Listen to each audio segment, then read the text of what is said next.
Well, President Trump met with Republican members today to help get the budget bill over the finish line. Congressman Mike Flood of Nebraska supports the bill, and he joins me now. Congressman, welcome back to the NewsHour. Thanks for joining us. Yes, thank you very much for having me. So let me just get your quick reaction to Lisa's reporting there. You see this bill moving across the finish line tonight? I do. I think the Republican conference has been far more united this Congress than we were last Congress. We always get through this. We've been through this. We've seen it before. I was at the White House today with the president. He was upbeat. He was focused. This is bigger than just reconciliation. This is making good on the promises that President Trump made when he wanted to run for president, the same platform that many of us ran on across the United States. This delivers on those promises. It cuts taxes. It increases border security, energy independence, and most notably, it does cut spending in a big way for the first time in American history.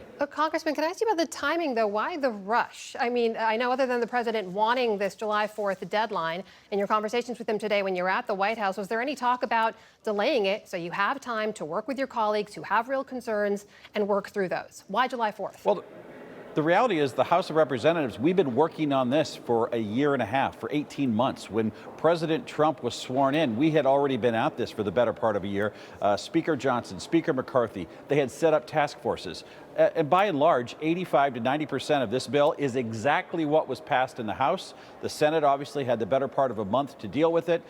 We are now reconciling some of their changes. Lisa Murkowski, she did a great job. She helped rural America. She upped that rural hospital fund from $25 billion to $50 billion. As someone representing the state of Nebraska, that goes a long way in rural communities that need access to quality emergency health care. Sure, but if I may, you still have disagreement in the House. So all that time leading up to it, why the July 4th deadline?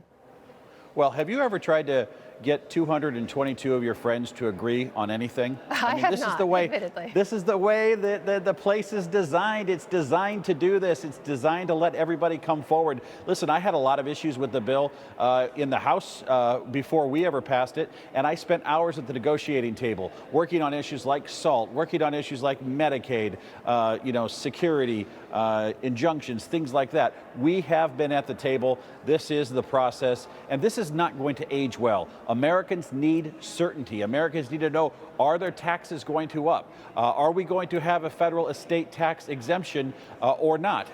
Is it going to get cut in half? These are the questions that we're getting asked by the Chamber of Commerce, by Main Street, by moms and dads trying to raise their children, wondering, where's the child tax credit going to go? This provides answers, and I'm confident we will get it done tonight, and the president will sign this at the White House on July 4th. Let me ask you, if I may, about the impact on people in Nebraska, because you mentioned that rural fund for hospitals, the $50 billion or so that were added on after Lisa Murkowski's concerns. The head of your Nebraska Hospital Association said even with that fund, hospitals will have to cut services. A hospital in Northeast Nebraska, for example, she said having to close its labor and delivery unit. Her point is that with the number of people on Medicaid, with the income Medicaid provides, hospitals are getting 40 cents on every dollar from Medicaid, and that funding loss has to be made up, likely passed on to people who are already paying for private insurance. So what do you say to folks in Nebraska about that?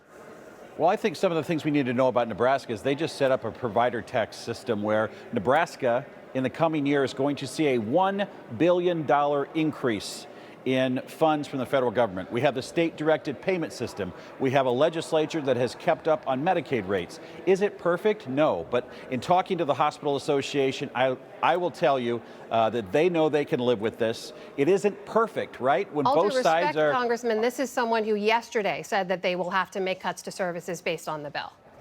Well, I talked to Jeremy Nordquist, who runs the Nebraska Hospital Association, by text today, and he has assured me that they can make this work. They've got another $1 billion coming into all the hospitals in my home state. That's a lot of money for a state with 2 million people. Now, will there have to be decisions made about how to properly use that money? Do we have to make sure that we don't have waste, fraud, and abuse? Yes, but we're talking about a system that is not getting shuttered, it is getting an increase. And sir, somebody in one part of my state can say they have challenges, and I don't doubt that. But there's a lot of different reasons that those challenges come forward. And we have to also look at the fact that we're spending trillions of dollars on health care. There is not an unlimited supply of money. This is going to work out. Let me ask you, if I may, while I have you, about your fellow Nebraskan. That's Congressman Don Bacon, who announced his retirement ahead of this vote. As you know, he has been a vocal critic of the president and your party on certain issues from time to time. And earlier this year, he talked about how it is increasingly difficult to disagree, not with Democrats, but with members of his own party. He was even primaried by someone who was backed by Trump loyalists in your states. Do you, Congressman, do you worry that there's no room in your party to disagree with the president anymore? You've never been to a Republican conference behind closed doors where this happens for the better part of an hour, at least once or twice a week. Listen, the Republican Party is an extremely big tent. There are all sorts of different factions. I am the vice chairman of the Main Street Caucus. Don Bacon used to be the chairman of the Main Street Caucus.